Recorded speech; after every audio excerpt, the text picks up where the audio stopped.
2022 ജനുവരി 21-ന് 3 സംസ്ഥാനങ്ങൾ അവരുടെ 50-ാം സംസ്ഥാന ദിനം ആചരിച്ചു. താഴെ പറയുന്നവയിൽ ഏതാണ് ആ 3 സംസ്ഥാനങ്ങളിൽ പെടാത്തത്? A. Manipur, B. Meghalaya, C. Nagaland, D. Tripura.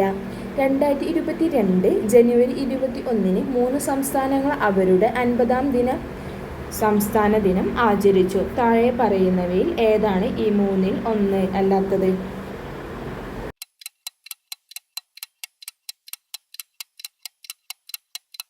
ഉത്തരം സി. നാഗാലാൻഡ്. ഇപ്പോൾ 3 സംസ്ഥാനങ്ങൾ 2022 ജനുവരി 21-ന് അവിടെ 50-ാം സംസ്ഥാന ദിനം ആചരിച്ച 3 സംസ്ഥാനങ്ങൾ ഏതാണെന്ന് വെച്ചാൽ മണിപ്പൂർ, മേഘാലയ, ത്രിപുരയാണ് ആ 3 സംസ്ഥാനങ്ങൾ. അതിൽ പെടാത്തതാണ് നാഗാലാൻഡ്.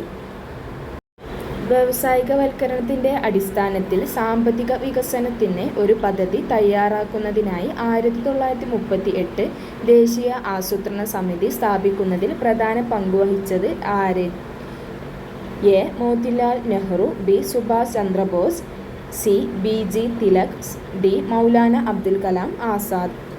വ്യാവസായികവൽക്കരണത്തിൻ്റെ അടിസ്ഥാനത്തിൽ സാമ്പത്തിക വികസനത്തിന് ഒരു പദ്ധതി തയ്യാറാക്കുന്നതിനായി 1938 ദേശീയ ആസൂത്രണ സമിതി, അതായത് ആസൂത്രണ കമ്മീഷന്റെ മുൻഗാമി, സ്ഥാപിക്കുന്നതിൽ പ്രധാന പങ്കുവഹിച്ചത് ആരാണ്?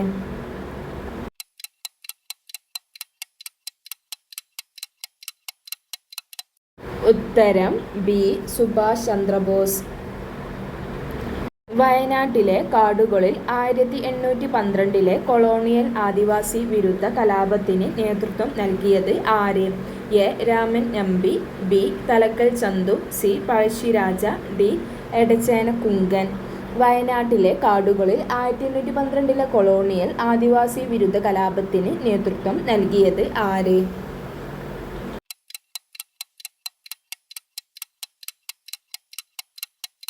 ഉത്തരം A. Raman Nambi.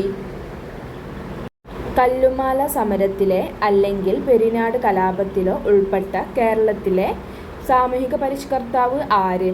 A. Sree Narayana Guru, B. Ayyankali, C. Chattampi Swamikal, D. സ്വാമി വിവേകാനന്ദൻ. കല്ലുമാല സമരത്തിലോ അല്ലെങ്കിൽ പെരിനാട് കലാപത്തിലോ ഉൾപ്പെട്ട കേരളത്തിലെ സാമൂഹിക പരിഷ്കർത്താവ് ആര്?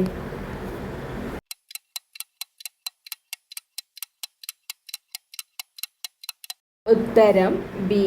അയ്യങ്കാളി.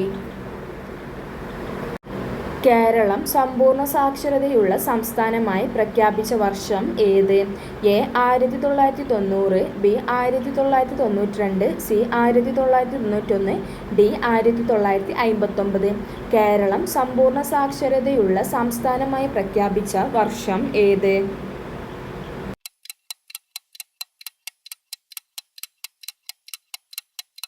ഉത്തരം സി. 1991. താഴെ പറയുന്നവയിൽ ഏതാണ് ഐക്യരാഷ്ട്രസഭയുടെ ഔദ്യോഗിക ഭാഷ അല്ലാത്തത്? A. Spanish, B. French, C. അറബി, ഡി. പോർച്ചുഗീസ്.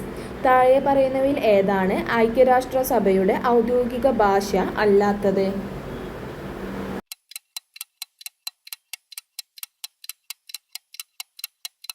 ഉത്തരം ഡി. പോർച്ചുഗീസ്. ദേശീയ ജലപാത നിയമം 2016 പ്രകാരം കൊല്ലം മുതൽ കോട്ടപ്പുറം വരെ നീളുന്ന ദേശീയ ജലപാത 3 ഏത് സ്ഥലം വരെയാണ് നീട്ടിയത്?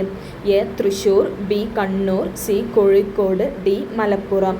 ദേശീയ ജലപാത നിയമം 2016 പ്രകാരം കൊല്ലം മുതൽ കോട്ടപ്പുറം വരെ നീളുന്ന ദേശീയ ജലപാത 3 ഏത് സ്ഥലം വരെയാണ് നീട്ടിയത്?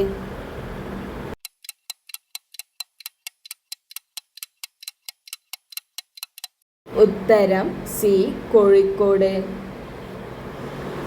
2024 പുതുവർഷ ദിനത്തിൽ 7.5 സ്കെയിൽ ഭൂകമ്പവും വിനാശകരമായ സുനാമിയും അനുഭവിച്ച നോട്ടോ ഏത് ഏഷ്യൻ രാജ്യത്താണ്?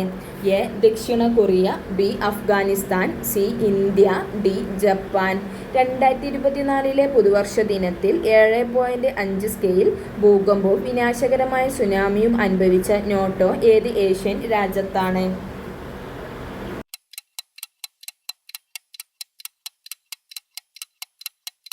ഉത്തരം ഡി. ജപ്പാൻ. ആദിവാസികൾക്കും ദളിതർക്കും പ്രത്യേക ശ്രദ്ധ നൽകിക്കൊണ്ട് സംസ്ഥാനത്തിനുള്ളിലെ പാർശ്വവൽക്കരിക്കപ്പെട്ട സമുദായങ്ങൾക്ക് സാമ്പത്തിക പിന്തുണ വർദ്ധിപ്പിക്കുന്നതിന് വാർദ്ധക്യ പെൻഷനുകളുടെ പ്രായപരിധി 60-ൽ നിന്ന് 50-ആയി കുറച്ച് സംസ്ഥാനം ഏത്? എ.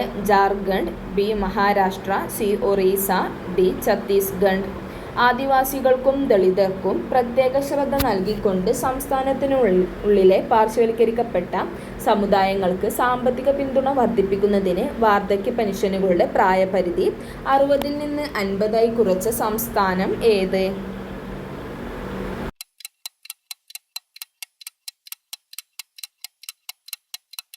ഉത്തരം എ. ജാർഖണ്ഡ്. ആദ്യത്തെ വയലാർ അവാർഡ് നേടിയ പുസ്തകം ഏത്? A. Randamoozham, B. Ummachu, C. Agnisakshi, D. ഇനി ഞാൻ ഉറങ്ങട്ടെ. ആദ്യത്തെ വയലാർ അവാർഡ് നേടിയ പുസ്തകം ഏത്?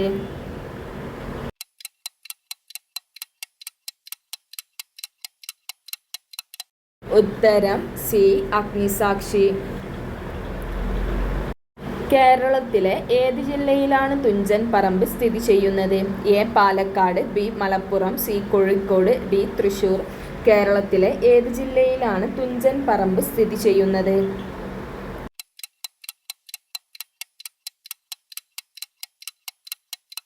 ഉത്തരം ബി. മലപ്പുറം. കാഞ്ചന സീത എന്ന സിനിമയുടെ സംവിധായകൻ ആരാണ്? A. G. Aravindan, B. Adoor Gopalakrishnan, C. P. Padmarajan, D. Bharathan. Kanchana Sita എന്ന സിനിമയുടെ സംവിധായകൻ ആരാണ്?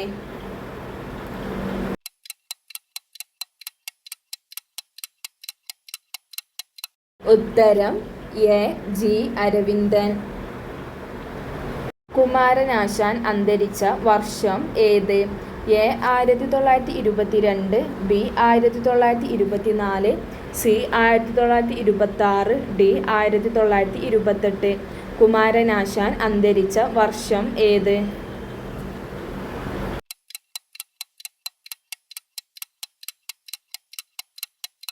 ഉത്തരം ബി. 1924. കാട്ടുകുതിര എന്ന സിനിമയുടെ തിരാകഥാകൃത്ത് ആരാണ്? A. Thakazhi Sivasankaran Pillai, B. P. C. Kuttikrishnan, C. S. L. Puram Sadanandan, D. Ramu Kariat. Kattukuthira എന്ന സിനിമയുടെ തിരാകഥാകൃത്ത് ആരാണ്?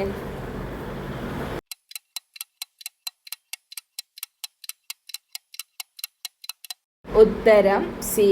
S. L. Puram Sadanandan. G. ശങ്കരക്കുറുപ്പിൻ്റെ ഓടക്കുഴലിന് ആമുഖം എഴുതിയത് ആരാണ്? A. S. Guptan Nair, B. Joseph Mundassery, C. M. Leelavathi, D. Sukumar Azhikode. G. ശങ്കരക്കുറുപ്പിൻ്റെ ഓടക്കുഴലിന് ആമുഖം എഴുതിയത് ആരാണ്?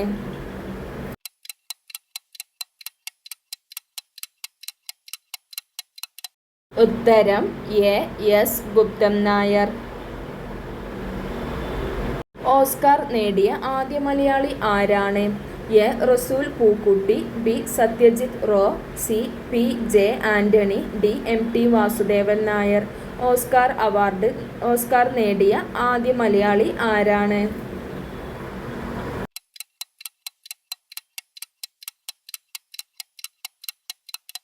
ഉത്തരം എ.